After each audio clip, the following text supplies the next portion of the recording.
இங்க பாரு, இதுதான் நீ, இதுதான் வாடி. நல்லா பாத்துக்க. என்ன பண்ணிட்டீங்கன்னா அப்படியே சர்ன்னு ஓடி போயிட்ட. அப்படி போக கூடாது. நல்லா கேட்டுக்க. இது வீரர்கள், உன்னைய பிடிக்க போற வீரர்கள்.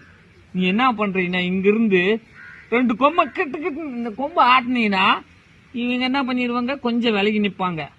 இங்கிருந்து 4 கால் பூஸ்ட் பண்ணி ஒரு தவ்வு அப்படியே தவி இங்க வந்துடணும்.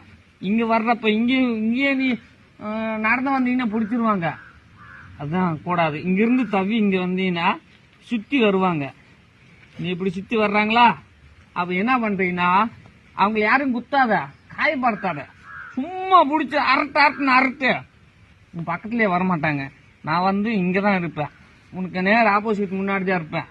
ஒரு 5 நிமிஷம் பூராச்சு ரவுண்டுக்கு விடு, விட்டுட்டு அப்படியே என்கிட்ட வந்துரு.